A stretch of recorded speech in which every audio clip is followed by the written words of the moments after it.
I'll call a meeting to order. If you all could mute your cell phones. And Becky, can you do roll? Sure. Jack Scrogsted, Here. Danielle Allen, Katie White, Here. Ron Gascoigne, Here. Reed Acree. All right. Public attendees. I see we have somebody on Zoom. Caitlin Culberson. Am I saying that right, Caitlin? If you can unmute yourself.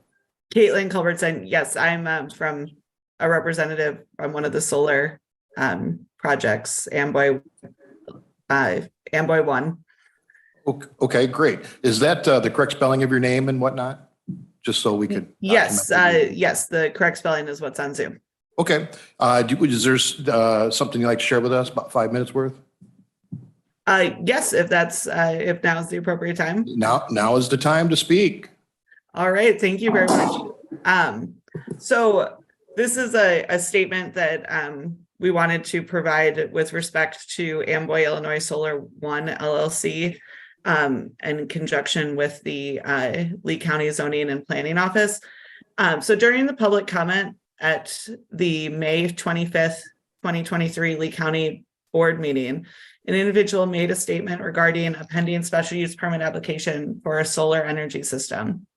Importantly, the statement was made outside of the public hearing on the zoning application, and therefore it is not part of the record of the county board, should not consider it in deciding with respect to the application. Further, any conclusions made by the individual with respect to the impact of the vote or the commission's reasoning for their recommendation is solely the opinion of that individual. Finally, the statement included several inaccuracies and misstatements that we felt were important to clarify to the county board. On behalf of the Lee County Zoning and Planning Office and the applicant Amboy, Illinois Solar One LLC, the following 7 factual clarifications are provided. Amboy, Illinois Solar One LLC is not a utility scale project.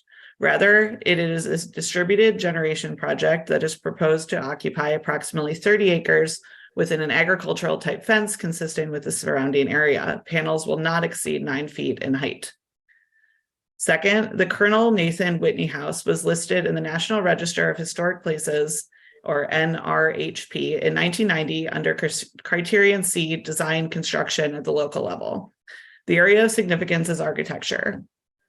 However, the surrounding property does not convey any historic significance. The orchards and farmland that were present during the period of significance, 1860 to 1890, are no longer present, with the original barns and outbuildings demolished. The property around the house now hosts various 20th and 21st century features, and the NRHP listing boundary line reflects these findings and follows an approximately 10-foot radius around the structure itself. The entire property is not listed on the NRHP. Third, the Colonel Nathan Whitney House is located on 6.16 acres adjacent to Whitney Road. When viewing the structure is currently seen within the context of Interstate 88, high voltage transmission lines, and other present day commodities. The proposed project is located more than 400 feet from the structure itself and may modify some of the surrounding views. However, detailed vegetative screening is proposed in full accordance with the Lee County Solar Ordinance. Further, a final landscape plan will be developed and approved by an Illinois licensed landscape architect. 4, a detailed historic structure report was prepared by Matthew Highland, an architecture historian at TRC Companies, Inc. State and federal regulations were followed in conducting the analysis and preparing the report. The analysis determined that the Colonel Whitney House will not be destroyed, altered, removed, or neglected as a result of the construction of the project. The undertaking will not change the character of the house's use or physical features within its setting that contribute to its historic significance. The undertaking has the potential to introduce visual elements in the vicinity of the house, but the construction of solar panels will not diminish the integrity of the historic property's significant historic features. The report, which concluded the project would have no effect on the historic resource, was submitted to the Illinois State Historic Preservation Office. A virtual meeting was held with SHPA on June 6, 2023, and SHPA concurred that the findings in the report and indicated that a letter be provided to recommend a conditional no adverse effect on the house, with the required condition being to provide detailed around the vegetative buffers. The letter be provided to Lee County per the requests and commitments made during the zoning application and hearing process. 5, at the closest point, panels are located more than 400 feet from the foundation of Colonel Nathan Whitney House in accordance with the Lee County Solar Ordinance. 6, all required notices relating to the zoning application were properly provided. There is no county, state, or federal requirement for any notice to be provided to the Lee County Historical Society or any other local historical organization or tourist office. And finally, 7, the public hearing on the zoning application was held over 2 days, and any person wishing to testify or provide comments to the Zoning Board of Appeals was given a full opportunity to do so. Thank you, and we very much appreciate your time. Thank you, Caitlin. Do we have any other visitors? Alice, would you like to? Yes, I just wanted to kind of follow up on some of the statements Ms. Culbertson just made regarding the Amboy, Illinois Solar One petition. At last month's county board meeting, some comments were made, as she stated. One of them being that the zoning office had sent notice to local government boards, but that local historical organization and tourism offices did not receive notice from the zoning office. I want to reiterate that this is not a requirement of our code, that they are required to consult with the Illinois State Historic Preservation Office, also known as SHPO, for historical concerns, just as they are required to consult with the Illinois Department of Natural Resources for wildlife concerns. And like the IDNR, SHPO renders recommendations to the petitioner should their proposed development potentially impact areas of historical and/or archaeological significance. The petitioner, Amboy, Illinois Solar One, has committed to complying with all recommendations of SHPO. Further, one of the concerns stated was that the public did not have enough time to prepare for the public hearing. I want to remind the board that part of our ordinance is the requirement for a community meeting, which is required to take place a minimum of 45 days prior to the public hearing. The petitioner is required to mail notice to every resident within 1,000 feet of the proposed project. The purpose of a community meeting is to get the public talking, to allow them time to prepare for the hearing, and to give the petitioner an opportunity to work out any concerns with the public. The petitioner has met the requirements of our ordinance for the community meeting. With regards to the public hearing, state statute dictates that a minimum of 15 days prior to the public hearing, the petitioner must publish notice in a public newspaper in a public local newspaper, and give notice to municipalities whose boundaries are within 1.5 miles of any part of a proposed special use, and give notice of public hearing to owners of any land adjacent to or immediately across the street, alley, or public right-of-way from a proposed special use. Petitioner has also met these requirements. Additionally, Lee County Zoning Office posted signs containing the notice of public hearing near the proposed project site. Further, the individual had stated that Amboy 1's petition resulted in a tie, and that Judge Slavin stated the petition had failed. The petition did not fail. The motion to approve failed. Unfortunately, the zoning board only had 4 members present that evening instead of its usual 5. Following the failure of the motion to recommend approval of the petition, no motion to recommend to deny the petition was made. Therefore, this petition is coming to you without a recommendation. It should be noted that while 2 of the board members did vote no on the motion to recommend approval, citing concerns for the existing terrace farming, architectural integrity of the Whitney Mansion, and the high soil scores, neither member made a motion recommending that the petition be denied. Further, the board went on to approve motions recommending conditions that would address the concerns regarding the architectural integrity of the Whitney Mansion and help preserve the terrace farming. Further, I think it should be noted that Amboy 1 is filed under ordinance 11-22-008. This ordinance has a setback requirement that is 400 feet from all sides of a foundation.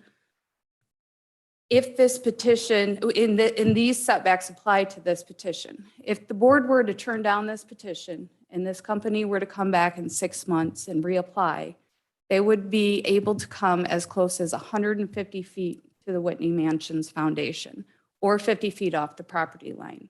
So I want the board to be aware of that under the new ordinance that we have just adopted. So I think the board needs to be aware of that when considering this petition later this month. That is all. Thank you. Thank you, Alice. Do we have anybody else? Courtney, I see you're here. Thank you.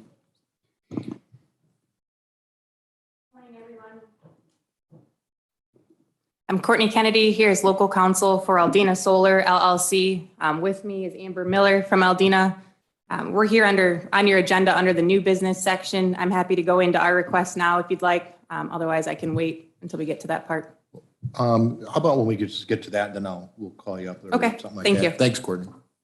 Anybody, visitors? Paul, I saw you brought somebody. Is that Gorski? Is that, I saw you brought somebody? Fernando Castro Jr. is working in the IT department this summer as through the BEST employment program. And after he gets done with us, he's going on to the University of Platteville, Wisconsin for cybersecurity education. So I'm trying to keep him focused on the new cybersecurity initiatives that I'll be mentioning later in my report and going forward for the county. Thank you. Okay. I don't see any other visitors, so let's go and continue on through the agenda. The approval of the minutes from May 15th. Hopefully everyone has had a chance to take a look at those. If there's no changes or corrections to the May 15th County Services Committee meeting, they will be stand as presented. Anybody else? No changes? Okay, so we'll move on to section 5, transportation solid waste. Dave, would you like to walk us through your report and the items you have on the agenda? Sure thing. Okay, first item, the intergovernmental agreement with South Dixon Township. State's Attorney's Office hasn't had a chance to complete their review of that, so we'll just move that on to next month. We won't need to consider that this month. So take that one off. The intergovernment with South Dixon? Correct. Okay, so we Yep. won't need to do anything with that? Yeah, you won't have to take any action on that this month. So do we want to table it then, or Table it. can we table it? Can I get a motion to table it? All right, can we get a motion to table this intergovernmental resolution between South Dixon Township and the Lee County regarding the use of the salt storage shed that's located in the South Township property? So moved. I make the motion. Okay, we have Reed and Mr. Gascoigne first and second. Any discussions on that particular tabledness? Okay, all those in favor say aye. Aye. All opposed? Same. Okay, all right, so that's been tabled.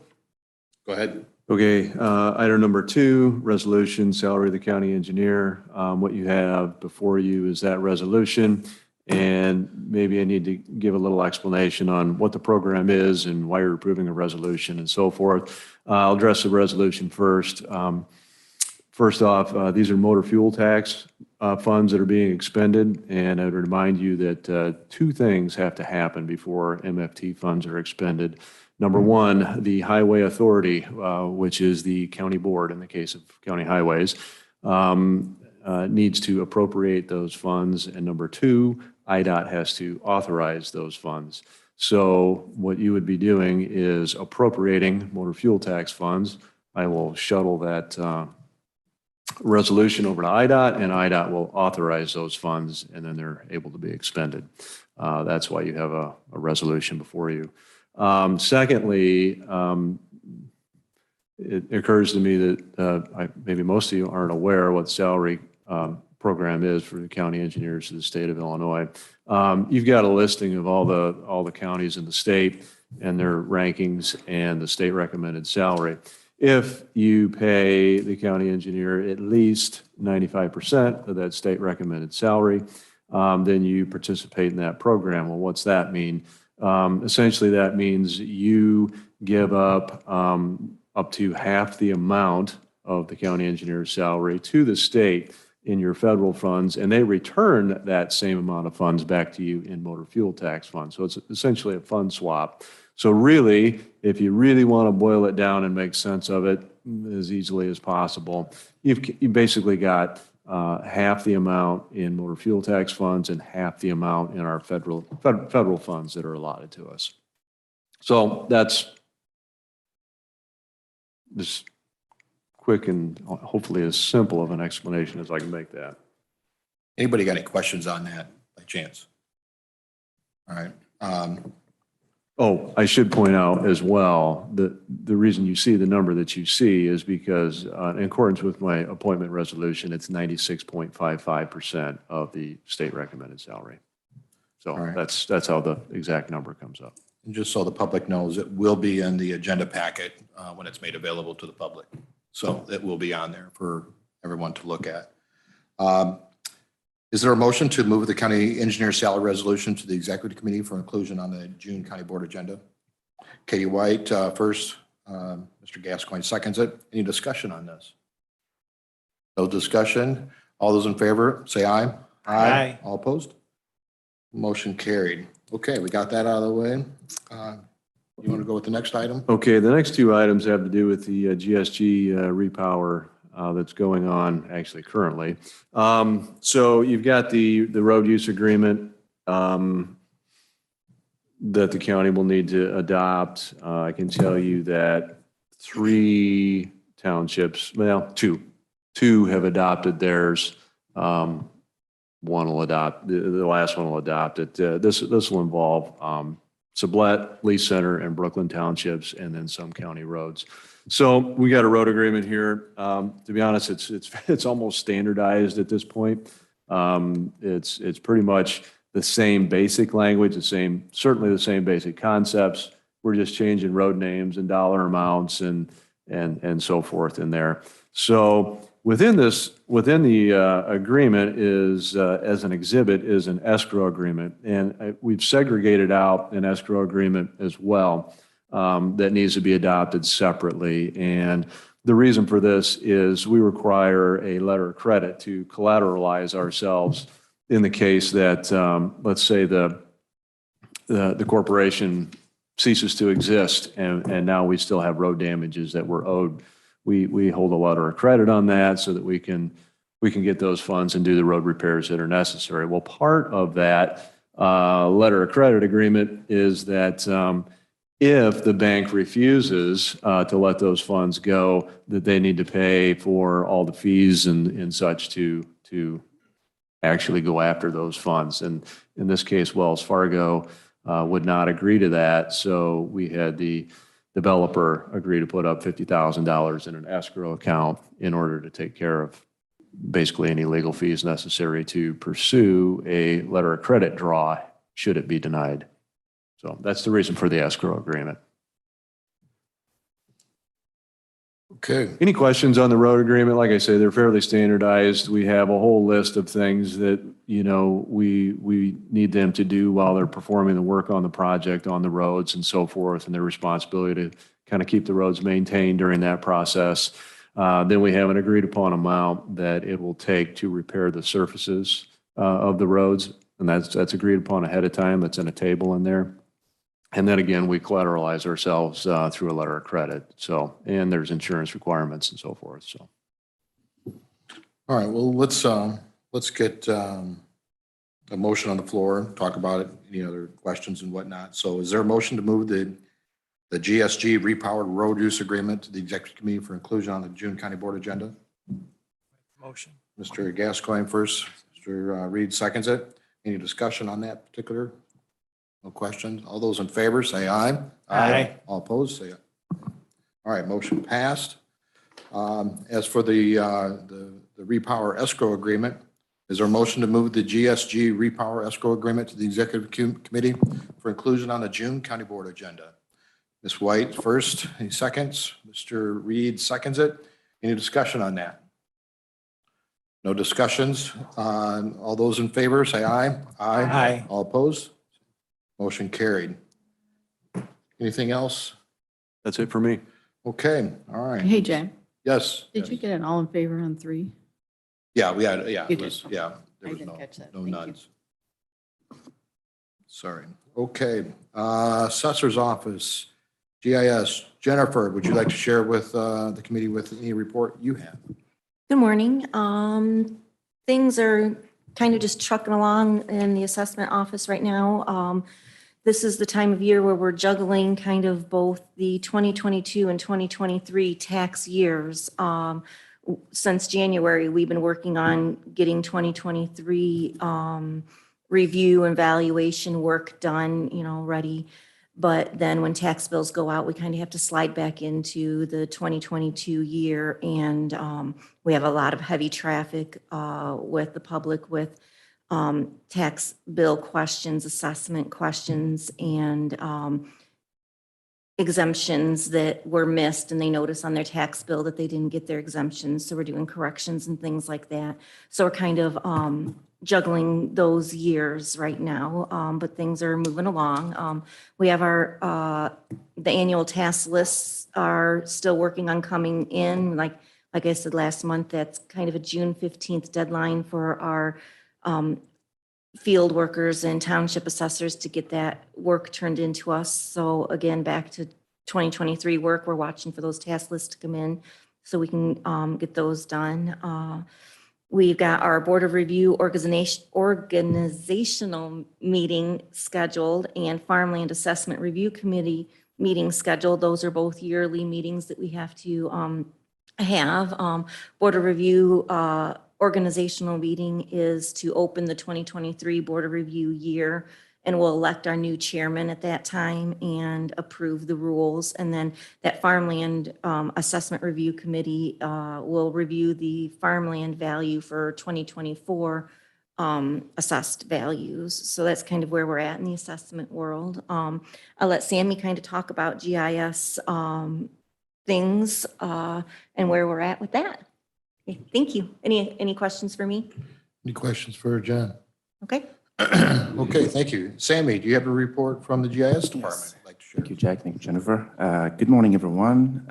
First of all, I would like to express my sincere gratitude and appreciation to the Lee County Board members and staff who donated generously and sent their prayers and support messages during this difficult time. I'm truly pleased for being surrounded by such great and amazing people. Thank you, Lee County. Well, regarding the GIS department update, Logan and I worked with the City of Dixon to get the traffic signals, street lights, and airfield lights added to their web map. The City of Dixon Water Department provided us with the blueprints and the as-built drawings required to complete this task. Logan is working on updating the zoning map and also is working on a wall map for Lee County fire districts. I've been working on the 911 flex map to keep it updated with the most current and accurate information possible. And I'm working on the monthly parcel data maintenance and land use updates for our map. Additionally, we have submitted several GIS data and map requests. We have submitted Village of Papa map requested by village clerk, a parcel map in Franklin Grove requested by the owner, parcel data shape files, and a list of multifamily dwelling in Lee County requested by Lee Ogle Enterprise Zone. Also, the City of Dixon parcel lines requested by an engineering service company. Also, I'd like to thank Paul Gorski for providing us with the .gov certificate for our new GIS server. This certificate will initiate secure connection and establish trust between our new GIS server and the clients. and will allow us to build a new and clean web map and GIS enterprise system. That's all I have. Any questions? Thank you, Sammy. Thank you. All right, County Board, Wendy was not to attend, but she did post a short little report on the agenda for us to look at. We can't ask her any questions and she can't give us any answers back. So we'll have to talk with her when she returns. County Clerk, Nancy, do you have a report from the County Clerk and Recorder's Office? I do. Good morning. The latest update I have on my election department office. They are down there today working on the corner. I don't know if all of you are aware that the corner of the office, I do believe, has been so saturated with water that they can't seem to get that to dry out. So they keep coming back and patching it up and doing whatever they do. So they were here Friday and they're here today. So they're trying to work on that so we can get the girls moved back over into the regular office. And then on the second floor, I still am down 2 employees. I put the application out on Indeed. So in the next couple of weeks, I'll be collecting those, and hopefully by next month's meeting, I'll have 1 or 2 new employees in my office. And the election world is just very quiet right now. So we're getting everything all geared up for the presidential year next year, but things are real quiet. So they enjoy the quiet summer. So. Quiet before the storm. Right, exactly. Any questions? Thank you. All right, thank you. All right, IT, Paul Gorski, you have something for us. Yes, thank you very much. Well, to follow up on Sammy's nice comment about me, he was waiting a long time for that certificate, and I apologize for the delay, so thank you for your kind words. And I'm ready to help Nancy's team move back into her office whenever that drywall dries out, so let me know. But there's some new security cameras going on, installation going on in new courts. It's grant funded and it's progressing nicely. It's happening in phases, and we expect the final product and installation to wrap up in late July, hopefully. And then there's also largely grant funded key card reader upgrades in new courts also, and that should start in late July. And as part of some state laws that changing and the like, and I think Wendy notified people that I've been identified as the cybersecurity contact and guru, so to speak, for Lee County. And consistent with the state's mandate for annual cybersecurity training for all county employees, we'll be issuing an invitation to participate in our cybersecurity training program later this week. Now, we already had this tool in place. I already had it budgeted and in place before, and we already use it for doing some phishing tests and the like, but we'll be sending out the invitations for training going forward. And part of the state mandate is that we keep a record of everybody's participation in said cybersecurity training. At this time, there's no other expenses required by the board for that, so that's good. And then continuing to work with both the state's attorney's office and the public defender's office on their case management migration programs. And an upcoming, it's a project, but it's an initiative on my part. Windows 10 computer operating system will stop receiving security updates in October 2025. So any computers running that operating system after that point will become a cybersecurity risk. So I'm reaching out to department heads and elected officials to develop a kind of a 2-year capital plan to replace those computers to ensure that we have Windows 11 computers in place by October 2025. Now, some departments have pass-through money or grant money that'll cover the cost, so there won't be a cost to the county. But if they don't, then I'd like to do is bundle the purchase of the computers. One, to drive down the cost. Also, to provide the county board with a better idea of how much it costs to upgrade these computers. Because very often people put 1 or 2 computers in their budget every year. This way, if we put it into a capital item request coming up in, July and the like, that you'll know, you have a better idea what we're spending on it. Fortunately, many of the computers in new courts and elections have been replaced due to either grant-funded initiatives or other initiatives. So we don't expect too many, because we already did a Windows 7 upgrade to Windows 10 upgrade, which also effectively did them to Windows 11 when I first started 2.5 years ago. So, but I'm looking forward to working with Fernando and my team this summer on these cybersecurity initiatives, along with some of the other projects we have queued up. If you have any questions, feel free to call me or send me an email. Any questions at this time? Any questions for? All right, thank you. Thank you. Thank you, Paul. Greg Gates, would you like to walk the committee through your report and the Title VI plan that's on the agenda? Yeah, first of all, the report, and actually, Jack, I think from our last meeting in May, there was a discussion piece about veterans assistance. And I wanted to follow up with that in terms of where we're at. We did actually have a meeting with Jim Gorman, and I think we have some things in motion in terms of being able to assist with some of the local rides. Obviously, going across state lines into Iowa, that's going to be something else that will have to probably be tackled by their volunteer drivers. But I think we are going in a good direction with having that conversation with Mr. Gorman. I appreciate that very much. Some of the other developments most recently, we are continuing with the development of the Reagan Mass Transit District. The RMTD Governing Board actually held its 3rd meeting this past week, the evening of June 8th. And for those who may not be aware of the membership of the Governing Board, Jeremy England is the president, Greg Sparrow is vice president, Akil Khan is the treasurer, and then the other members sitting on the board are Larry Callant and Ermir Ramadani. And as you can see, there's quite a bit of paperwork being shuffled these days.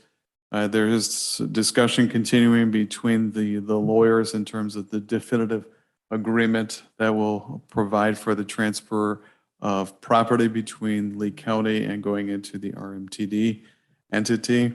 And then on number 5, at least under that section for developments, staff have been working on Title VI revision, which I'll talk to in just a minute.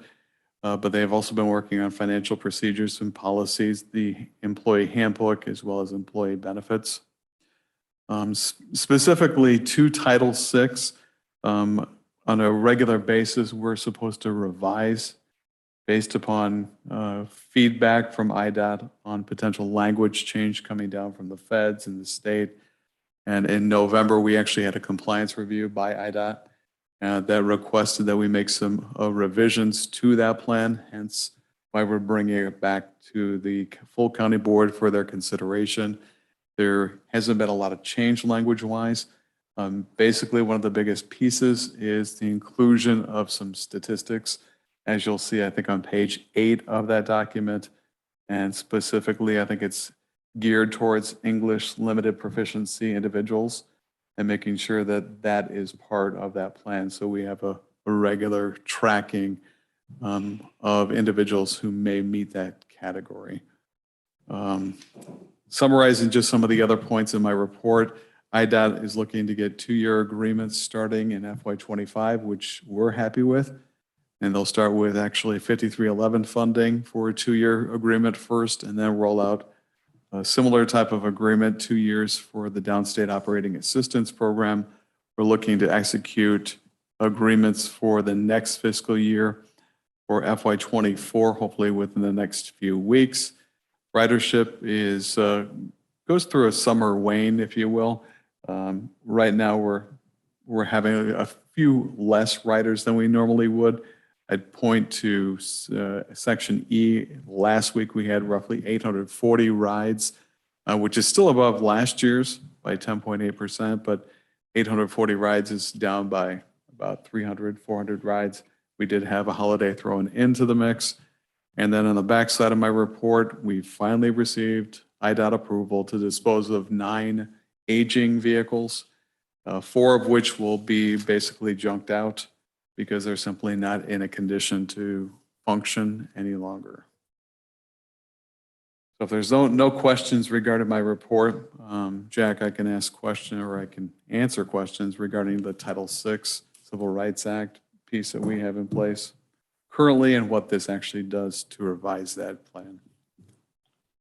Okay. Well, there's a lot there, but you touched on a couple things that are changes on there. Is there going to be an issue with those changes that you can accommodate, or? No, I don't think so. Okay. I think we're fine. In fact, this will appear on the website for lots, and we have made alterations to the website so that it is not only accessible for nearly any type of individual who would visit there, but it will also be converted into Spanish or other languages. All right, sounds like a plan. All right, well, can I get a motion to move the revised Title VI plan to the Executive Committee for inclusion on the June County Board agenda? Reed makes the first motion, second by Katie White. Is there any discussion on the Title VI? You want to talk about it? No discussion. All those in favor say aye. Aye. All opposed? None there. So it has been passed. Okay. I think that's it. Any questions for Greg other than that? All right. Chris Tennyson, ROE, is he here? Okay, Chris is not here. His report is in there. A lot of good reading involved in that. Jim Gorman, he's not here either. Dee, would you like to walk us through? Yes, your- good morning. You, as the board, will be hearing 3 community solar petitions coming at you next Thursday. And that's all in my report. Coming to our zoning meeting in July, we'll have 5 petitions coming at us. And then this Wednesday, our planning commission is going to be hearing text amendments to the newest wind and solar ordinance. And Alice is going to give you just a little brief summary of some of the changes that are going to happen in those ordinances.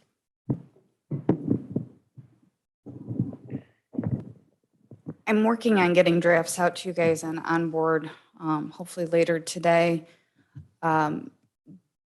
Specific to the solar energy ordinance, we are already looking at some changes. A couple of them are just cleanup.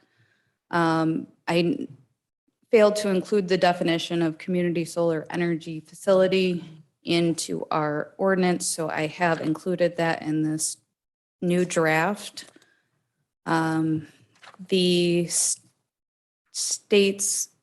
Public Act states that these types of facilities, wind or solar, may be permitted in the ag or may be permitted in zones where ag and industrial uses are allowed. So I have included a paragraph to clarify that within the ordinance, and that will also be added to the wind ordinance as well.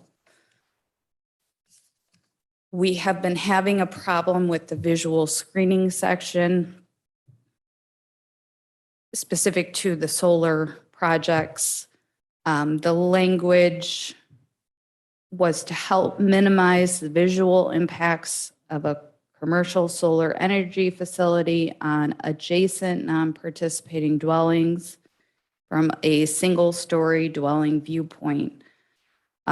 This has created some problems with the term adjacent. It's a little bit vague. When we have these community solar projects, they're not necessarily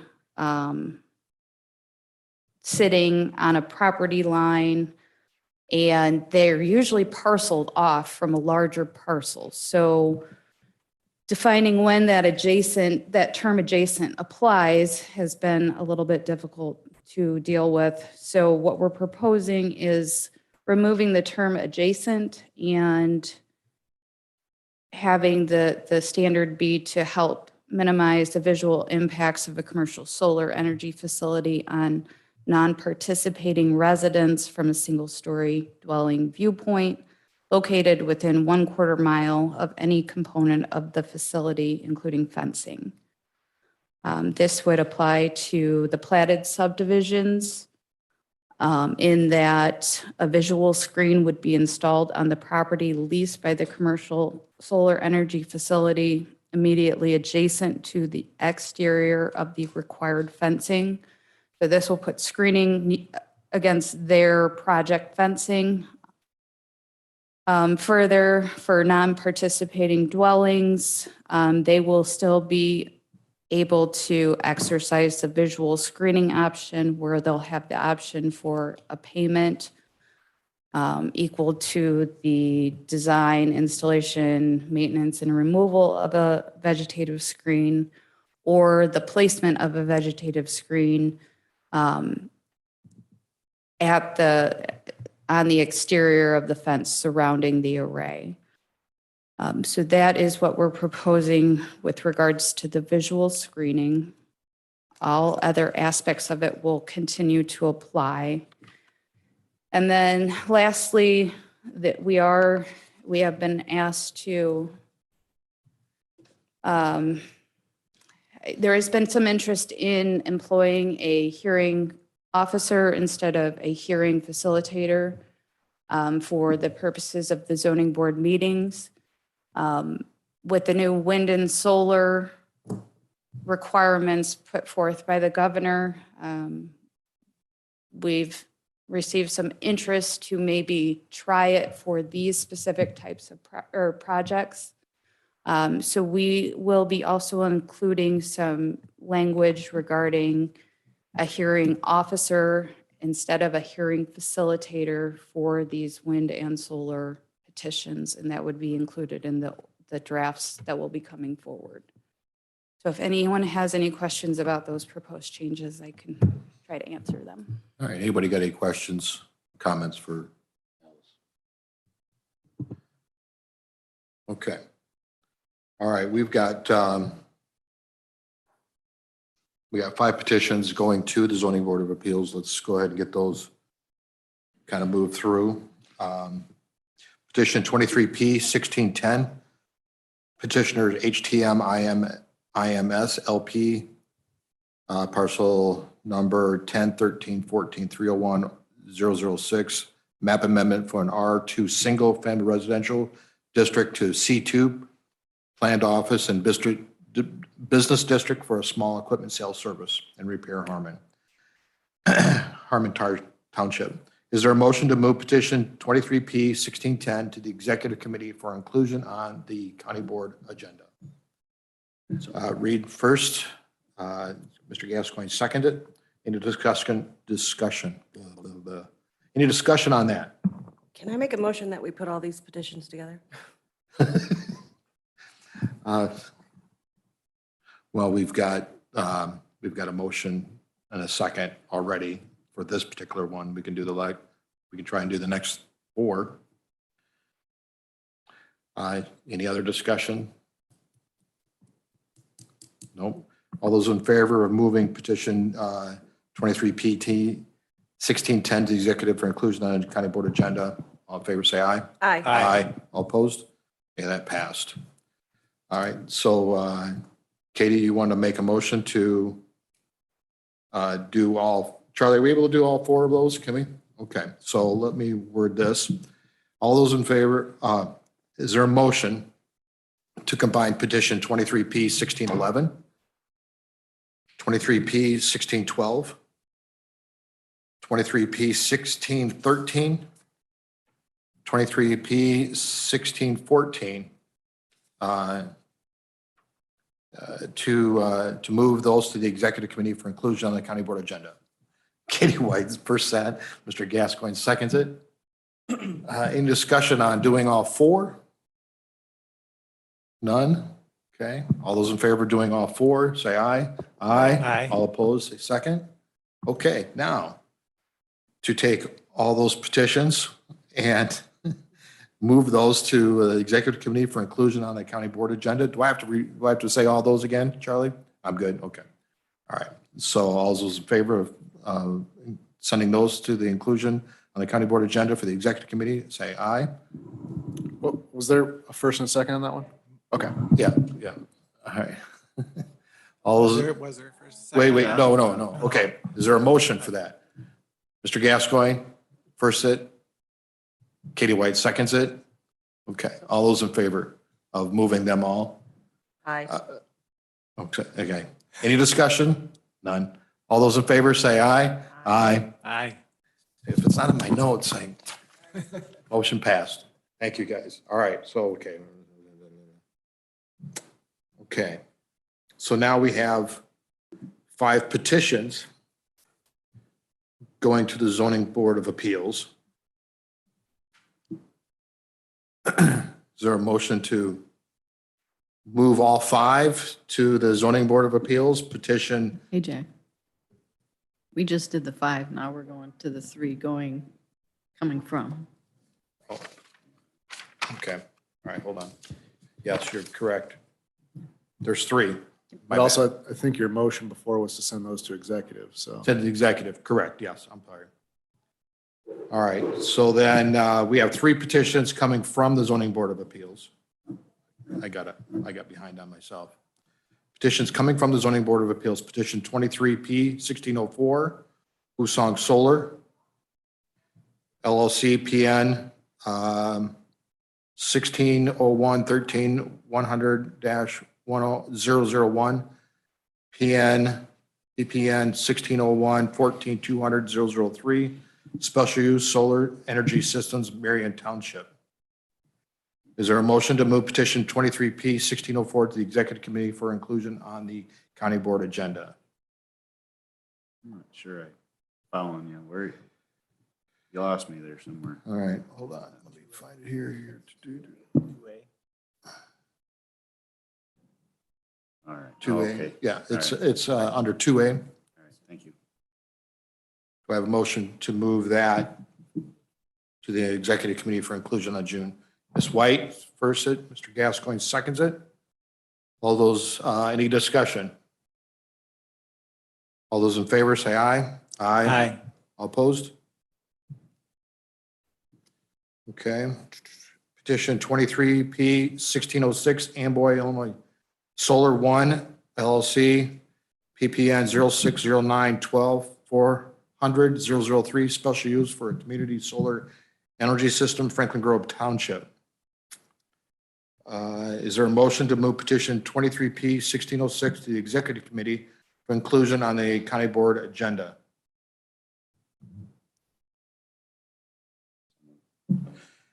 Mr. Reed first it, Mr. Gascoigne seconds it. Any discussion? All right, no discussion. All those in favor signify by saying aye. Aye. All opposed? Petition 23P 1607, Amboy, Illinois Solar 2 LLC, PPN 12-14-24-300-003, special use for community solar energy systems, Marion Township. Is there a motion to move petition 23P 1607 to the Executive Committee for inclusion on the County Board agenda? Mr. Reed first, Ms. White seconds it. Any discussion? Okay, no discussion. All those in favor say aye. Aye. All opposed? None. Motion passed. Okay. Petitions going to the Planning Commission, there is none. Petitions coming from the Planning Commission, there's 2.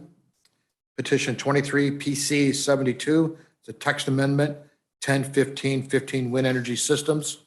Is there a motion to move petition 23 PC 72 to the Executive Committee for inclusion on the June County Board agenda? Mr. Gascoigne first, any second? Ms. White seconds it. Any discussion on this? No discussion. All those in favor say aye. Aye. All opposed? Motion carried. Petition 23 PC 73, text amendment 10-15-20, solar energy systems. Is there a motion to move 23 PC 73 to Executive Committee for inclusion on the June County Board agenda? Mr. Reed first, Mr. Gascoigne seconds it. Any discussion? All those in favor say aye. Aye. All opposed? None. Motion carried. Okay, there's no unfinished business. By the way, did we do all that? Are we good? Okay. Whew, there's a lot there. Sorry, folks. All right. No unfinished business, new business. Aldina Solar request for extended use permit issued September 17, 2020. Ms. Kennedy, would you like to? Oh, Thank you. she's already at the. I'm ready. Ready to go. All right, Courtney, thanks. Yeah, no Go ahead. problem. Again, everybody, my name's Courtney Kennedy. With me for Aldina Solar LLC is Amber Miller. For those of you who are unfamiliar, Aldina Solar is a 175 megawatt solar farm proposed to be situated in South Dixon and Echusa townships. It filed its petition for special use permit back in July of 2020 under petition number 2020 P1554. The county granted that petition on September 17th, 2020 by ordinance number 09-20-007. Under the ordinance that project was permitted under, it included a requirement that the use be established or substantially underway within 3 years of that September 17th, 2020 date. So Aldina Solar comes to you in advance of the expiration of that 3-year period and requests an extension. We believe that the applicant has met the requirement of being substantially underway. That's a term of art. However, in an effort to work with the county and clean things up, as far as paperwork is concerned, we're requesting a formal extension of that 3-year period. What I like to do is take this opportunity to provide you with a status update of what's taken place from the date the county granted that SUP to today's date. And then I'll go into the basis for the request.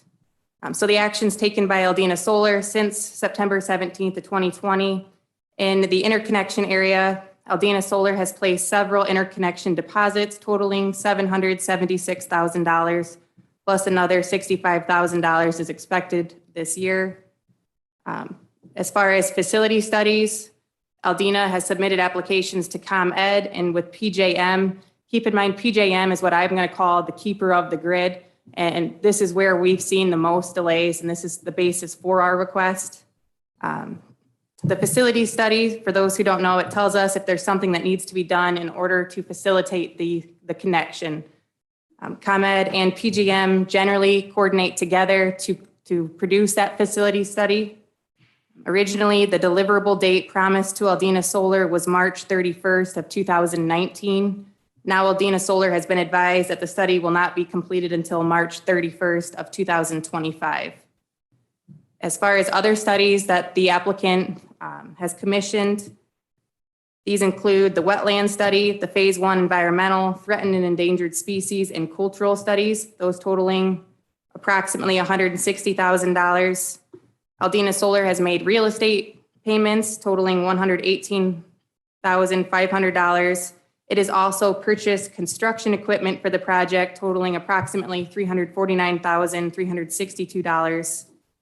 And then going through the permitting process with the county, it has expended a sum of money there, the soil and water application fee, the Lee County zoning application fee, the hearing fees, facilitator fees, and so on. We are requesting a 3-year extension of that deadline as we believe it gets us past that facility study that was promised. Again, it's promised for March 31st of 2025. We believe that things are starting to move in the queue with PJM.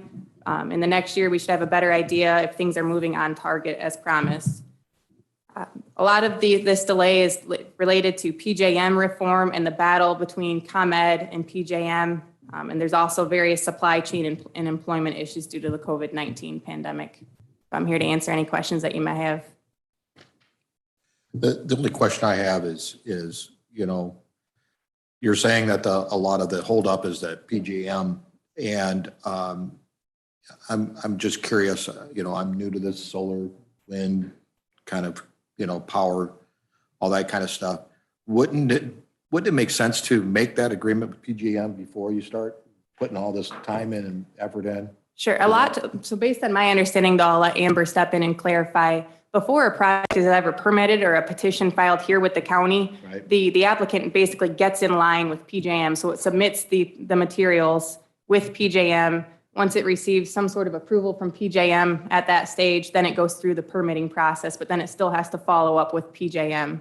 Amber, do you want to supplement that? The queue process takes several years to go through. So before we ever start the permitting process, we file an application with the queue, with PJM or MISO or ERCOT or whoever we're going through. Just to give you an idea, we filed this petition for the queue with PJM the same time we did another project in Southern Illinois with MISO. That project has been up and running, constructed. It's a 200 megawatt project. Both were my projects. That project is up and running and has been for a year and a half.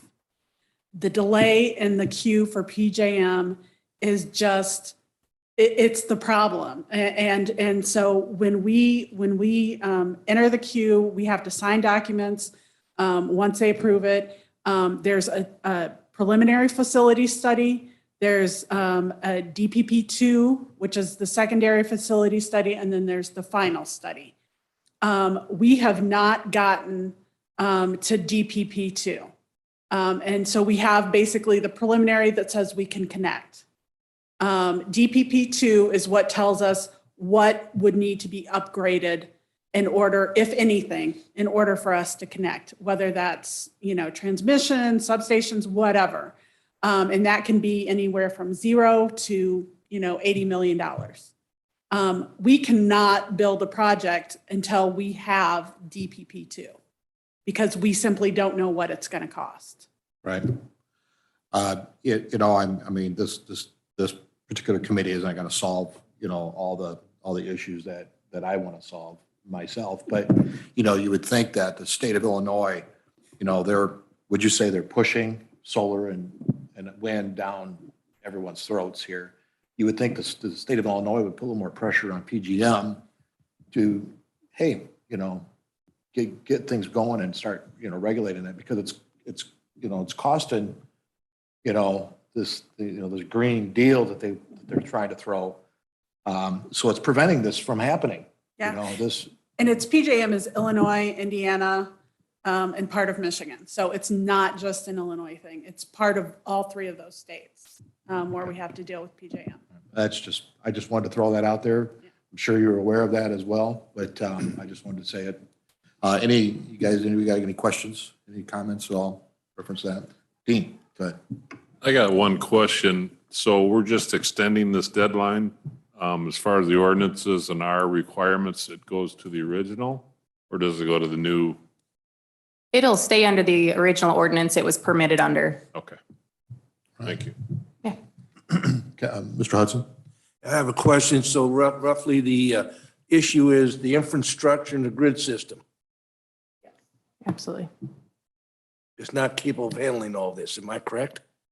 We don't know that. That's what the facility study is supposed to determine. So PJM did a queue reform and they decided to do it right in the middle of COVID. So what they decided to do was basically look at everything, put a hold on everything and do an entire queue reform about how projects are being prioritized and how they're being studied. And so, but what the facility study does is looks at how projects impact the grid. So for instance, I'll just give you an example. If a project is ahead of us in the queue on the same line, and they're adding 250 megawatts to that particular line, can that line or substation, if it's the same substation, handle our 175 megawatt project, okay? So if they haven't studied that, we don't know. So, but if there's no one ahead of us on the line, then they should be able to give us that information and we just don't have it. So the problem is with PJM and Commonwealth Edison? Yep. My question is, so there's no way for these companies that want to be the developers to research this and they have at least approximate idea, maybe when they may be able to go online or do this? No, they have told us that the facility study will be, we'll get the facility study in March of 2025. That's when that's the updated date of when they would give it to us. So these projects, as far as wanting to develop, now I understand that your permit's about to expire, so you're requesting another 3-year extension. Correct. So if this problem isn't resolved, then this can keep going on and on and on. Am I right? Well, hopefully not. The intent is that prior to this restructuring or Q reform, there was not this issue with PJM. So, I mean, there had been delays, but the delays had been 3 months or 6 months. But what we're seeing now is, years. I have a project in Indiana that has been delayed to 2027. So, But if you do not get PJM, this project request can go on and on. well, but the queue has to clear out at some point, and that's what Courtney had said. And the next year, we'll see how this queue reform is working, because projects are starting to move. And I think I know what you're looking for. I mean, if PJM keeps coming back to us and says, hey, we're still working on the queue reform, let's say, and keeps pushing that deliverable date on that facility study back, then yes, we would probably be before this county board asking another extension. But if that facility study comes back negative, I believe the project would die then. If PJM says, no, it can't handle the addition of this project to the grid. Okay, I understand down south because it's a completely different system down there as far as manufacturing, population, so the use of power. So I understand that. Thank you. I just have a dumb thing, but we don't have, for the extension permit, we don't charge a fee for extension permits. Not at this time. I wonder if we created an extension fee and that got downstate, they might push a little bit on PJM if we're starting to charge these people, extensions. I don't know if any other counties do that, if they have that available. No? Okay. All right. I'm just trying to help you get your things going and try to, get this bureaucracy, I'm sorry. Red tape, would that be what it's called? Moving. So, all right. And I would just remind everyone too, the county has granted other extensions. Green River Wind, Dee, correct me if I'm wrong. I believe Green River Wind was one of those, might have had 2 extensions there, but I know one for sure. Junction Solar also had an extension, and then there was the Nelson Power Plant had an extension of its special use permit. Okay, thank you. All right. Any other, Keen, you got one more? Yeah, I have a question. As far as the developer, which this is what's involved, any cost incurred by you doing your job, like say if there is a net cost for the special use or anything else, that is passed on to the buyer of this project. Am I correct? Well, Go ahead.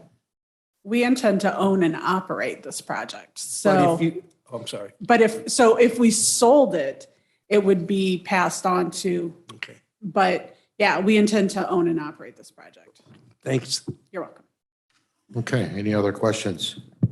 I've got one, Jack. Oh, When PJM requests an extension, who sets the time element as far as the extension? 2 years, 3 years, 1 year, or whatever? They do.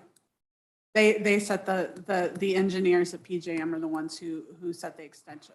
Okay, my follow-up question to that then, does Commonwealth Edison just follow suit and say PJM requested a 2-year extension? We're going to capitalize on that time span to make our response? Is that where a possible delay on Commonwealth Edison's problem could be? It could be. We have tried to push back on both Commonwealth and PJM to move these things along, especially the projects in Illinois, and have thus far been unsuccessful to get these projects moving more quickly than they have been. And it just has not, we've just hit a wall. So is a green energy statement by the statement of Illinois kind of a bogus comment at this time? If they're capitalizing on PJM's 2-year request, okay, we can coast for a little while. We'll say that our time span is going to be 2 years before we give our reports. Yeah, well, they work together because the PJM is facility study is somewhat reliant upon the information from the utilities. But like I said, MISO is the southern part of the state, and we are not experiencing those same delays. Like we had a 1-month delay for a project I'm working on there right now. So, and the final report was delayed, but we did get a draft report. So we'll still have the final report by, 30 days later than they said we would have it. So it's not the entire state. It's just the PJM part. Okay, well, that helps me understand because Yeah. general talk across the county right now, the fault is falling on PJM as far as the extensions. That's and correct. everything. Yeah, that's correct. So you just cleared that up for Yep. me. Thank you. Yep. All right. Thank you. All right, there's nothing more. Is there a motion to move the request for a permit extension for Aldina Solar to the Executive Committee for inclusion on the June County Board agenda? Ms. White, first, seconded by Mr. Gascoigne. Any more discussion on this? No discussion? All those in favor say aye. Aye. All opposed? Motion carried. Okay, all right. Let's move down to 15B, best agreement. Everyone get a chance to look at that best agreement there? Wendy's not here to explain it all. It's okay. Makes sense. But I think every year we just take the same lease agreement, change the dates, and Okay. push it forward. All I right. don't think anything really changed. all right. Well, it's there. So is there a motion to move the 223 Best Inc. lease agreement to the Executive Committee for inclusion on the County Board agenda? Mr. Gascoigne first, seconded by Katie White. Sure, yes. Okay. Any more discussion on that? None? All those in favor say aye. Aye. All opposed, same? Okay, motion carried. All right, down to the C, flag flying and display policy for Lee County. This is brought to us by Angela Shippert. Angie, are you here? Would you like to speak on this for us? Sure. In the policy there, you can see that there's a specific court case listed that the Supreme Court ruled on for flag flying, and it was with the city of Boston, and you can look that up online to see what the court case was about. What we're trying to do with this policy, that we don't have a policy currently as a county, is just establish that we do have a policy, and it will be for government speech. So rather than having it as a policy of public speech, we are choosing to select that we're going to use our flagpoles for the county as government speech, and we would be able to fly certain flags that are listed there already, the American flag, Illinois flag, Lee County flag, and the MIA flag. And if we wanted to fly another ceremonial flag, we would have to vote and have a 2/3 majority. So this is just something to get in place so that we are proactive in protecting our county. Perfect. Pretty much said there. Any questions for Angie on this resolution? Okay. So do we have a motion to move the flag flying display policy for Lee County to the Executive Committee for inclusion on the June County Board agenda? Mr. Gascoigne first. Is there a second? Mr. Reed seconds it. Any more discussion on this? Okay, all those in favor say aye. Aye. All opposed? Motion passed. Okay, executive session, I don't know of any. Adjournment. Is there a motion to adjourn? Mr. Gascoigne first. Ms. White seconds it. Any discussion on the motion to adjourn? None? All those in favor say aye. Aye. All opposed? Motion carried.